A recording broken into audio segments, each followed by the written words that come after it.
ಕರ್ನಾಟಕ ಸರ್ಕಾರದಿಂದ ಸ್ವತಃ ಸಚಿವ ಸಂತೋಷ್ ಲಾಡ್ ಅವರು ಅಂತಂದ್ರೆ ಒಂದು ಸ್ಪೆಷಲ್ ಫ್ಲೈಟ್ ಅನ್ನ ಅರೇಂಜ್ ಮಾಡಿದ್ದಾರೆ. ನಾನು ಅದೇ ಸ್ಪೆಷಲ್ ಫ್ಲೈಟ್ ಅಲ್ಲಿ ಈಗ ಕನ್ನಡಿಗರು ಸುಮಾರು 175ಕ್ಕೂ ಹೆಚ್ಚು ಜನ ಕನ್ನಡಿಗರ ಈಗಾಗಲೇ ಶ್ರೀನಗರ ಏರ್ಪೋರ್ಟ್ ಇಂದ ನಾನೀಗ ಶ್ರೀನಗರ ಏರ್ಪೋರ್ಟ್ ನಲ್ಲಿ ಇದ್ದೇನೆ. ನಾವು ತಿಪ್ಟೂರಿಂದ ಬಂದಿರೋದು. ನಮಗೆ ಫಸ್ಟ್ ನ್ಯೂಸ್ ನೋಡಿ ಎಲ್ಲರೂ ಊರಿಂದ ಫೋನ್ ಮಾಡಿದ್ರು. ಪ್ರತಿಯೊಬ್ಬರಿಂದ ಫೋನ್ಗಳು ಬಂದಾಗ ನಮಗೂ ಒಂಥರ ಗಾಬರಿ ಆಯ್ತು. ಮತ್ತೆ ಇಲ್ಲಿಂದ ಹೋಗೋದು ಹೇಗೆ, ಫ್ಲೈಟ್ ನಮ್ದು ಬುಕ್ ಆಗಿದ್ದು ಕ್ಯಾನ್ಸಲ್ ಆಗಿದೆ, ನಾವು ಯಾವ ರೀತಿ ಮಾಡಬೇಕು ಅನ್ನೋದೇ ಕರ್ನಾಟಕ ಗವರ್ಮೆಂಟ್ ಇಂದ ನಮ್ಗೆ ಒಂದು ಸಂತೋಷ್ ಲಾಡ್ ಅವರು ಬಂದಿದ್ದಾರೆ. ಅವ್ರ ಕಡೆಯಿಂದ ನಮಗೆ ಅನುಕೂಲ ಆಗುತ್ತೆ ಅಂತ ಒಂದು ನ್ಯೂಸ್ ಬಂತು. ಅವರು ನಮ್ಗೆ ಫೋನ್ ಮಾಡಿದ್ರು.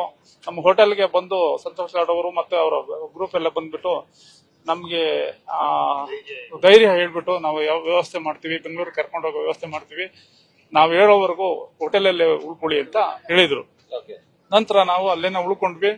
ಮತ್ತೆ ಕಾಲ್ ಬಂತು, ಏನೋ ಇನ್ಫಾರ್ಮೇಶನ್ ಎಲ್ಲ ತಗೊಂಡು ನಮ್ಗೆ ಟಿಕೆಟ್ ಬುಕ್ ಮಾಡಿ ಇವತ್ತು ಫ್ಲೈಟ್ ಅಲ್ಲಿ ಕೂತ್ಕೊಂಡಿದೀವಿ. ನಾವು ನಮ್ಮ ಸರ್ಕಾರಕ್ಕೆ ನಮಗೆ ಧನ್ಯವಾದಗಳನ್ನು ನಾವು ಅರ್ಪಿಸ್ತಿದ್ದೀವಿ ಸಂತೋಷ್ ಲಾಡ್ ಅವರಿಗೆ.